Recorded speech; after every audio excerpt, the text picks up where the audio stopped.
Hello, everybody. Old Buck Dave back one more time with, for sure, episode 165 at Two Old Bucks. And I'm joined with none other than Yeah, old Buck Dell. Old Buck Dale. Hey, buddy. Good to be here again with you. Oh yeah, So what's going on in your world? I I'm glad we hooked up. I just wanted to tell you. You recall the other day I'd come back from the movie. I was giving you a movie review of Napoleon. You remember? Napoleon. Yeah. Yeah. You gave Uh, me kind of a, right. It was a kind of a, brief outdoor. I yeah. was standing outside. We were on the phone. You were moving this way. I was moving that way. I'm telling you about Napoleon, which I'm not going to get into here. Um, but while I was doing that, uh, I didn't know I was standing on a anthill. Uh-oh. Not a fire ant hill. I was standing on a fire ant hill and I'm talking to you and Oh, God. I and I'm thought you'd I'm learned. scratching my leg. Yeah, I'm scratching my leg and I'm scratching my leg. And I'm telling you, and I was of course waiting for a bus. So it wasn't like I could get in the car. You know how they do, Yeah. they You run up your couldn't, you leg. couldn't put your foot in the water. I couldn't take my pants off. The Yeah, you could have the scored there, buddy. I don't yeah, know. they for those who don't know what those things do, they go over your shoes and then your socks. You don't feel them there. Then they crawl up inside of your pant legs, outside of your pants, and for some reason they do a pheromone and it triggers and they all bite at one time. So Oh I was man. scratching up. I was looking at the welts on my leg there just the other day. I said, I've got to tell Dave that that's what I was doing. Oh, you have my I was talking to sympathy. you. Remember that happened to me. I thought we talked I, about it. I don't know, a year or two ago, 2 years ago, maybe. Just every standing now on and the then that fire ant happens to hill. us down here. We were last. I think it was last week. Our community here was spreading mulch here in the general areas here. And the one woman starts, she had, she stepped in fire ants and she had five or Mm-hmm. six bites. She was not Yeah, happy. that's a regular road hazard for Floridians. For Floridians, yeah, boy, no fun. So, what about you? What have you been up to? I just was dying to tell you that because I knew you'd appreciate it. You haven't gone through it yet yourself. So, Well, we just had a short visit with one of our sons, our West Coast California kid. So that was nice. Just put him on the plane today. We had a good fun days with him. So that was real nice. He's going back to the working world now. But I did get we got one letter from afar. Well, we got a couple other short ones, but I'm not going to touch on them yet. We got one nice letter from afar on last week's interview with Stan Gordon. I'll just read the note here. It said, I've heard Stan before and seen him on the Pennsylvania cable network. I worked with a guy who paired up with him to go to local fire halls and social clubs and give talks about the paranormal. They're a fixture at the UFO festival at Kecksburg. That 3 day festival. yeah, Yeah. I'm sure. Yeah, it says this festival is a blast, but it attracts more and more people every year, so parking's a big issue. People dress up like aliens. They have a parade and tons of good food. My favorite are the alien fries, aka green zucchini French fries. Brings a ton of money for the firemen, which is great. So that was nice. That was a Well, little. it's an interesting topic. He's a fascinating fellow, and uh, it's good to be associated with a positive thing like that. Yeah, Whether they ever prove it one way or the other, who cares? They still have fun with it. So we're all the having best to them. fun. Yeah, yeah. Speaking of fascinating fellows, hey, we've got another one with us this week, as you know. I do. Today we are interviewing author Timothy Kent Smith, who has just published his first book, Behind the Hedgerows, dealing with the lives of the one percenters in the Hamptons back in the 80s. So, welcome, Tim. Thank you very much. I appreciate your having me on. Hey, it's great. It's great to be able to do this with you here. Well, listen, before we talk about your book, Tim, maybe we can, I'll tell the people a little bit about you. You've Okay. been a phys ed teacher for a lot of years, 40 and then years, 40 years. Okay. taught everything from kindergarten through grad school. Okay. Wow. Through grad Yep. school. Nice. And I know No, and then you got into acting Right? and are doing some commercials even Cor- as we speak. So Correct. it's been a nice, interesting journey for you. Yeah, I'm having a blast. I mean, life should be fun, and I'm certainly enjoying it. So, Well, that's great. Great. second career now. Second career. The aspect of his life as a gym teacher, that alone, we could probably spend an hour talking to him, because he's probably got more stories than you can Probably shake a got stick some at, gym probably. teacher stories. Yeah, I mean, we all have gym. We all have gym stories. Yeah, Every old boy. buck All out I'll there's tell got you a is I thing. spent my last 10 years at middle school, and it's where hormones meets Oh, insanity. that's the worst, isn't it? I don't know who's crazier, the teachers or the students, but it all works, man. Oh yeah, boy, that was tough. That was junior high back for us in the old days. But yeah, that was crazy Yeah. time. You Yeah, know, nobody knows where they belong or where they fit in. So yeah. it's pretty Wow. funny. Yeah, that's That's a conversation. I think it'd be a lot of laughs. But we're talking to Tim as an author, which we think. I mean, I myself yeah. I'm fascinated by anybody who's able to pull that off. Absolutely, absolutely. So listen, folks, we're going to mix things up a little bit today by asking Tim to read the prologue to the book. Okay. So Tim, do you want to read the prologue to the book before we start talking about the book itself? Sure, I think that'd be a great introduction. What I'd ask your listeners to do is just shut their eyes and let their minds be free and just visualize the words that they're hearing. It's not a long prologue, so they won't fall asleep, hopefully. But our book starts in April of 2023. The setting is JFK International Airport in New York. As Melanie settled back in her seat on a flight headed to Costa Rica's Liberia International Airport, she reflected on the past year, a year she had spent hunting down a man by the name of Mr. McPherson. Chasing what she hoped would be the biggest story of her career, she had all but given up hope in finding him, as apparently he had vanished from the face of the earth. Then, when she had least expected it, he had called her and agreed to meet with her. Her curiosity piqued. They cleaned up a number of legal concerns and settled on a fee for his giving her a 1 week interview. She wondered how her former elementary school teacher in a quaint coastal town could have become embroiled in the chaos surrounding one of Long Island's largest and most sordid murder investigations. Evasive and mysterious, he projected an air of intrigue that drew her toward him, and through his story, she hoped to find out who this man truly was. Okay. You're setting the hook there, man, for sure. That's great. That's great. So, Well, we're probably wondering who Melanie is, why she's going to Costa Rica, who was murdered, did McPherson do it? yeah, and who's this strange McPherson guy, right? So, well, tell us a little bit about the book, just a quick summary about it, and then we'll get into some more specifics about it, if you like. Okay, so the book is set in the Hamptons, and it's also set in Costa Rica. That's where this interview takes place, actually. But essentially, the book is about human nature and the temptations that come with it. Temptations we all face every day, the choices we make, and the consequences of our actions. And then it's also about second chances and what do we do with those second chances. So that's what the book is really like. I'm sorry, really about. But it's set in the Hamptons in Costa Rica with some wild stories. Okay. Wow. Yeah, that's an understatement, man. So, Well, you've okay. read it. Yeah, I read it. Yeah. Okay.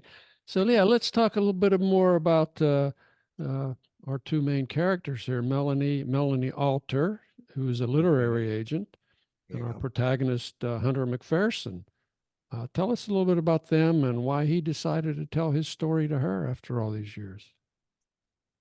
Okay, so Melanie and Hunter first met when he got out of college. He very young, in his early 20s. He got a physical education teaching job in an elementary school on Long Island, and he had this fifth grade student by the name of Melanie Alper. While Hunter had a good relationship with most of his students, he really found this Melanie to be special. To him, she seemed brighter, more inquisitive, and just different than the other students. And he really took to her. He liked her. He thought she really had the potential to do something with her life. And Melanie, she also thought that this Mr. McPherson was a bit different as well. She couldn't really define it, but she respected him and they genuinely liked each other. And when she went up to middle school, they lost touch and had never talked to each other again for years. So in her adult life, Melanie's mother lives in Palm Beach, and she went down there for an Easter dinner, and she sat next to a very wealthy widow. And in talking to this widow, who was in her late 90s, Hunter McPherson's name came up, and she couldn't believe it. She just, I mean, it's an odd name or not a common name, and she was like, could this be the same Hunter McPherson I knew? And in talking, she really thought maybe it was. So when she got back home, she started to investigate and she realized it was the same person. But the woman, I don't want to give the book away, but the woman had told her some wild stories about this hunter, and she just couldn't believe that this was the same guy and that he would fall into doing all these things. So she reached out to him. And at first, Hunter was reluctant, but he had reached a point in his life where he felt he needed to talk about his past. And he researched her, found out she was a really top literary agent. She had published a number of things, and he just felt that he was comfortable talking to her. So they connected, and he told his story to her. Okay, and quite a story it was. Which they're going to have to buy the book to find to get all the details here. But you know, it's an interesting book. But why did you decide to write this book anyway? Well, I wrote the book for two reasons. Because I'm always looking ahead, I'm always looking forward.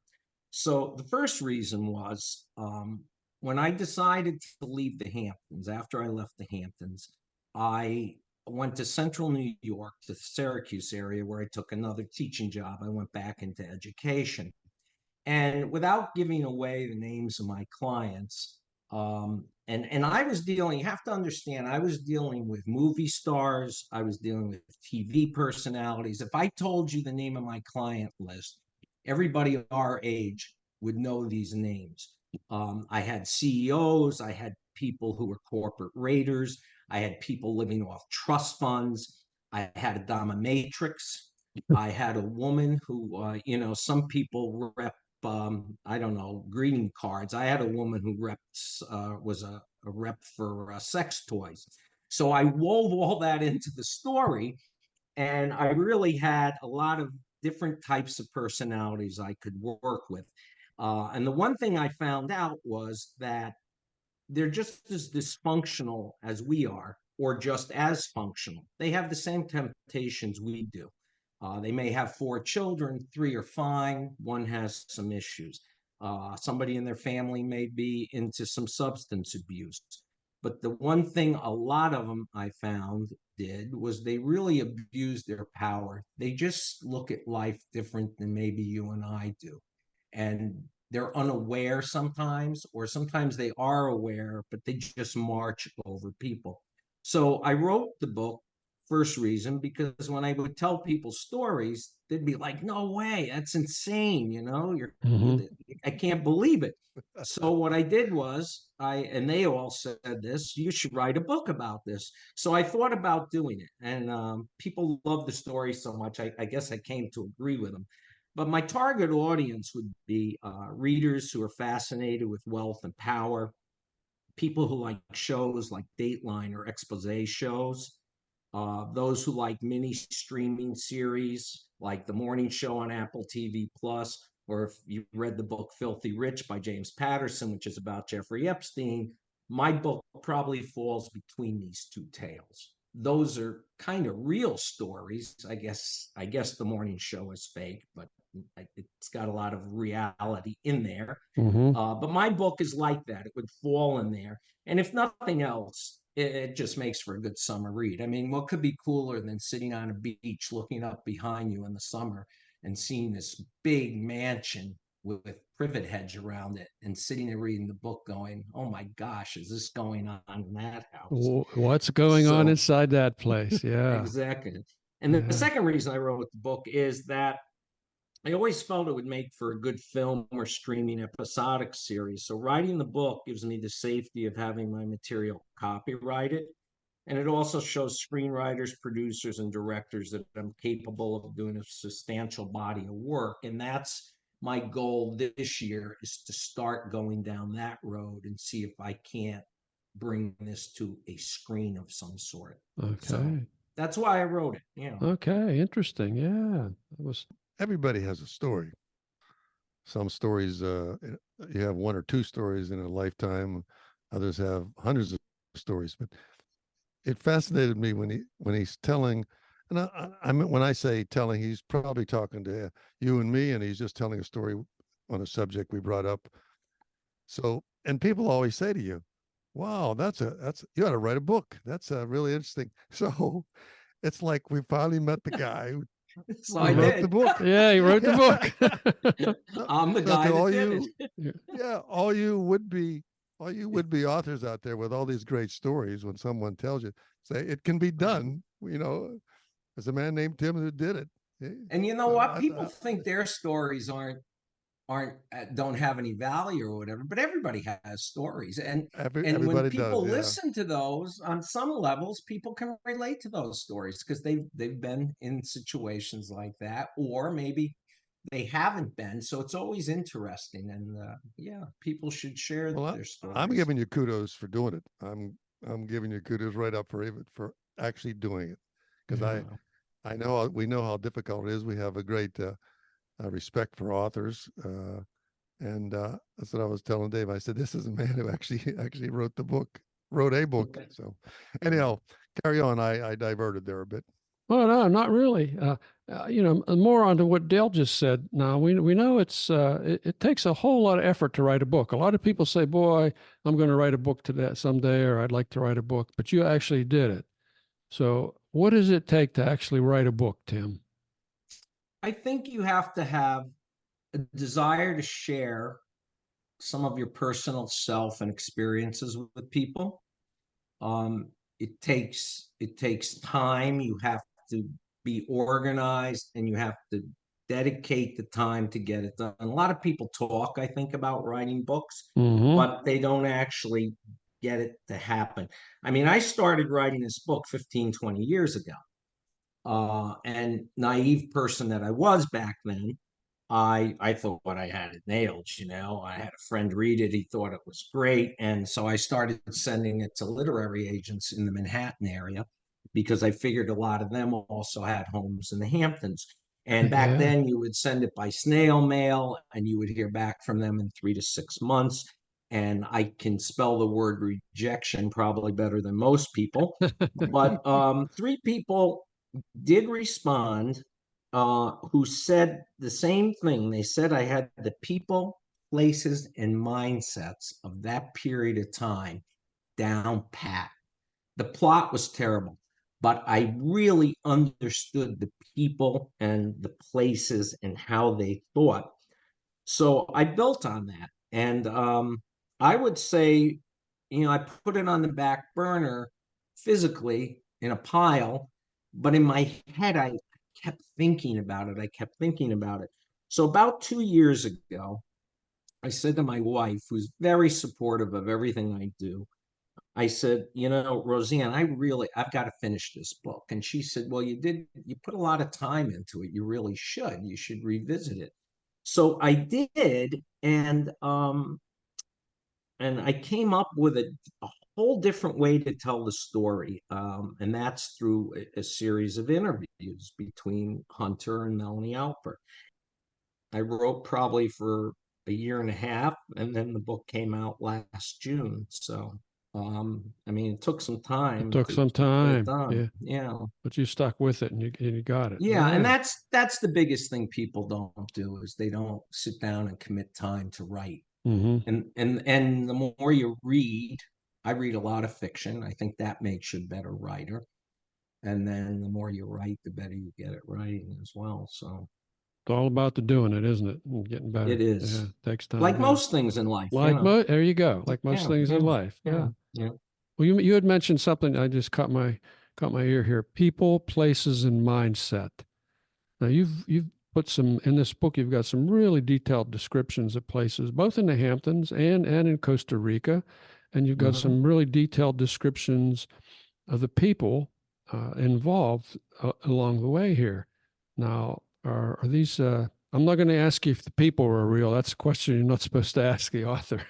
But Yeah, they're not, but they're not. I, This I'll is a, tell you this is a how work of fiction, right? We've got to get that it is. It get is a that clear work up of front. This is a work of fiction. it's a work of fiction. So what I did with character development was in the book I talk about there's basically four types of people living in the Hamptons. And they coexist, but they don't really play well together. You have the locals who live there year round. They live north of the highway, most of them. Then you have the summer people who come in south of the highway, and there are a whole different types of people, as I mentioned earlier. So what I tried to do was I tried to take a number of the people who live on trust funds, and I made them the Stanwicks. I took a number of the people that have to be at every party, that have to, they're afraid if they miss a party, they're going to fall off the face of the earth. Those are the ones who the president calls. I was having exercise sessions with this one woman, and the president called in. I was like, holy cow. So these are the types of people I was dealing with. So I put a bunch of those people together and made them the Stevensons. And then I took some other people and put them together and made the Morgans. So my characters are compilation of people. Mm-hmm. As far as the Hamptons and Costa Rica goes, I wrote it the way it is, but I changed the names of the restaurants and the nightclubs and things like that. And wherever my clients in the book, not my clients, geez, that's a Freudian slip. A Wherever little Hunter's slip there, clients Tim. were, wherever Hunter's clients were, I put them on different roads. So none of my clients lived on the roads mentioned in the book, but many of those roads do exist out there. And so I tried to make it as authentic as I could.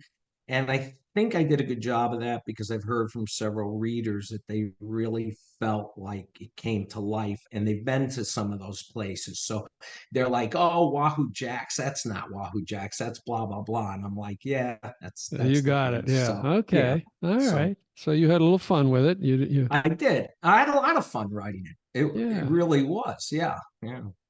Hey, Tim, have you traveled extensively So around the no, eastern United States, or?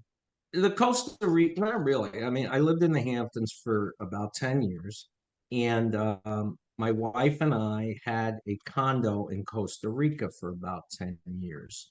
And that didn't pan out. I'll get to that maybe a little later when I talk about how I ended up where I'm at now. But that's how I knew Costa Rica well, because we had gone down there for about 10 years, several times a year would be down there. So that's how I was able to bring that to life. And I also got my start with my acting career with an episode of House Hunters International, HGTV House Hunters International from Costa Rica.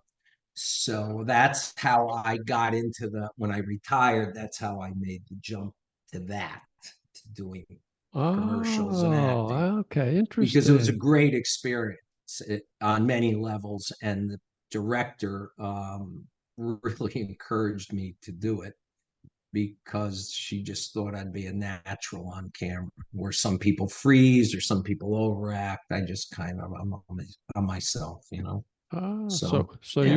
you were candidates buying a place in Costa Rica? No, we actually had the place, and Yeah, I know. I know it's all faked. I know. it's Hollywood. You already Yeah. have the place.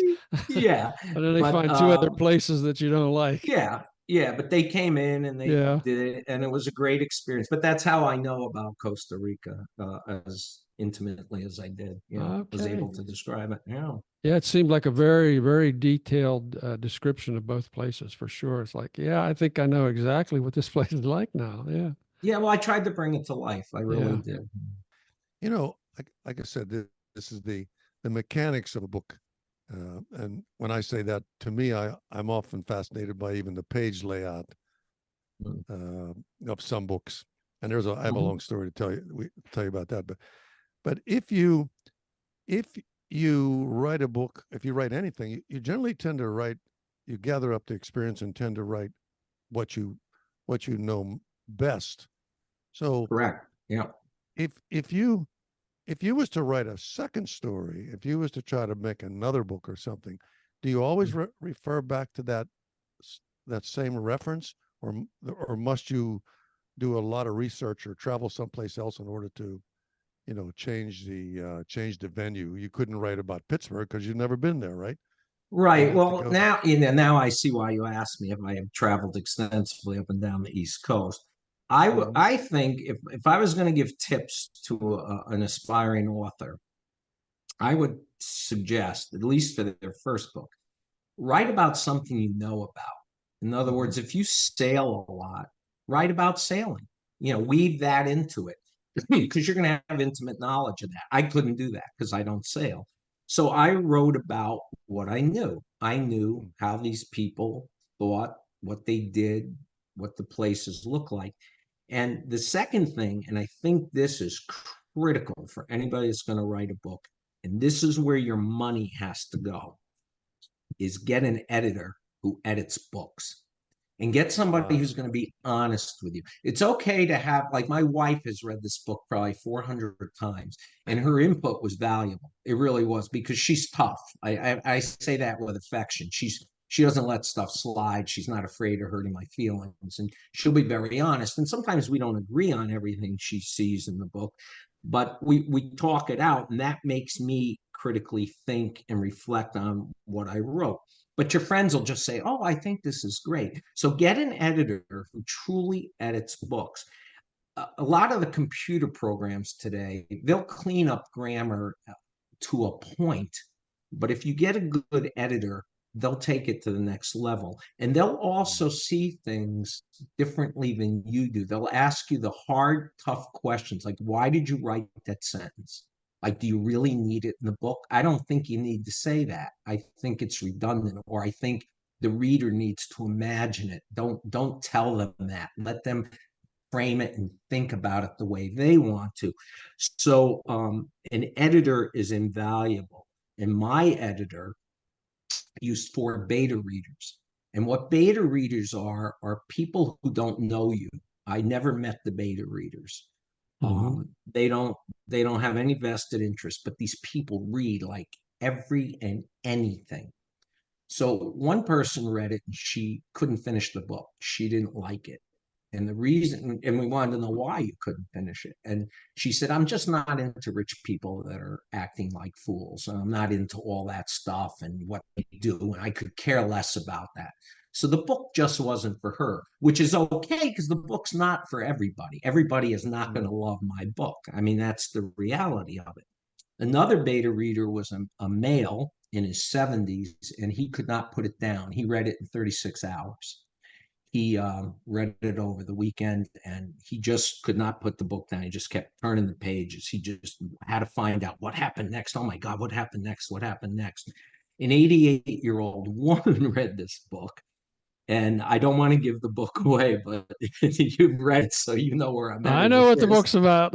And she said, "Oh my God, I've missed out so much in my life, but boy, was it fun hearing about it." And then the 4th beta reader read it and suggested we change 3 chapters around, the order of the chapters. I didn't have to do a major rewrite, but she juggled, or suggested we juggle a couple of chapters at the beginning of the book. And the editor hadn't thought about that either. And boy, I'll tell you, it just made it so much better.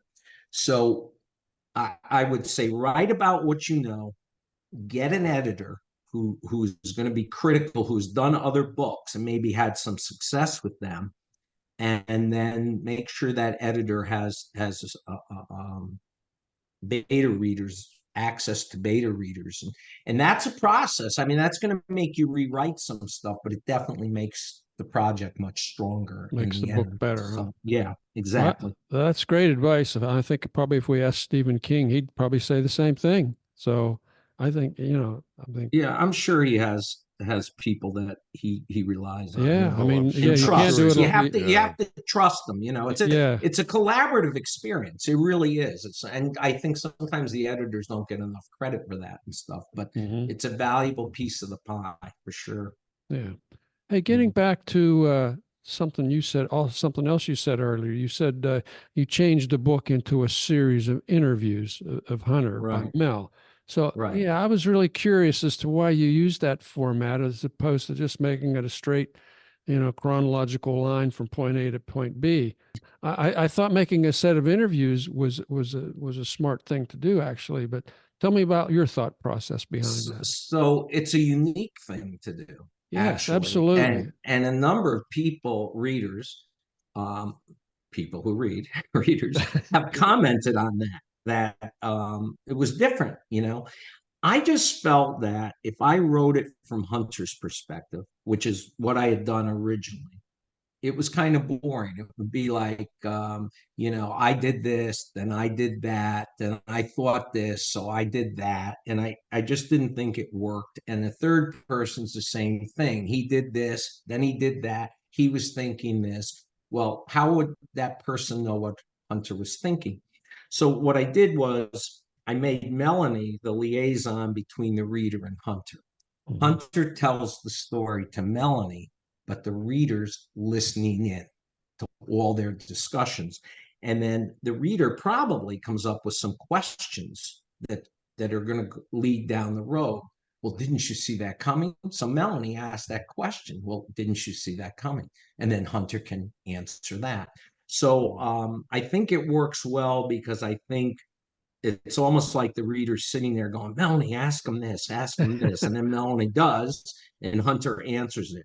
And, Hunter and Melanie, they show a wide range of emotion throughout their interviews. I think the reader will pick up on that too. Again, I don't want to give stuff away, but I think for Melanie, there was a wide range of emotions. And for Hunter, it was a cathartic experience talking to her. So I think a lot of things in there, um, Hunter wasn't perfect. Most of us aren't. Who wouldn't like a second chance in life or a do-over on something? So I think if people read the book, enjoy the tale, but really think about, as I said earlier, about the human nature part of it, I think people can really relate to it on their own level and reflect on their lives and what they've done. And I think that's the value in the book. It just fascinates me when you get a chance to talk to an author. I'm sitting there, just mesmerized here when you actually talk to an author about the technique or the style and how he envisioned building a book. It's just, Yeah. Well, I so think something you said, Tim, through the book, I kept asking myself, now, is Hunter a good guy or is Hunter a bad guy? Oh, he's a great guy. He's a lot like me. Yeah. He's just wonderful. I guess to me, the answer was yes. Yes, He's a complex guy. He's a complex. Hunter's. I don't think he's that complex. I don't think most people are. I think Hunter's a good guy. I think Hunter has done some things in his life that he wishes he hadn't done or wishes he did a little differently. I think most people could relate to that. And but at the end of the day, and again, I don't want to give the book away, You're but right. at We the can't end we of can't talk too much about it, or we're gonna. no, but at the end of the Yeah. day, I think Hunter, most people will say, okay, Hunter's a good guy. very, very clever, Tim. There's a challenge right there. Yeah, yeah, Now you'll have to read the book, ladies and gentlemen, if you want to find out if he is or not. It's up to you. It's only the author's opinion. What does he know? Yeah. yeah, Things you exactly. said right at the beginning, Tim. Choices we make, human Right, nature, second chances. Yeah. right. Yeah. So yeah, that's a good way of putting it. It's a good way of putting it here.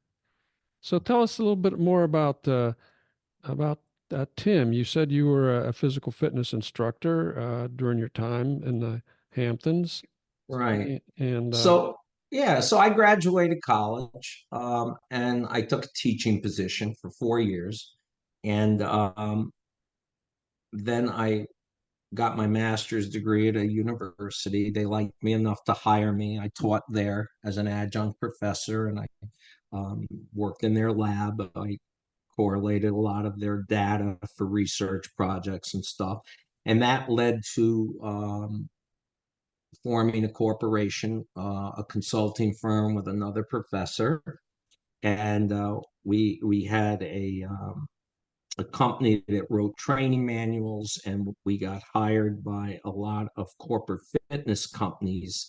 Corporate fitness was big at that time, so companies would hire us to come in and train their staff to deliver those services.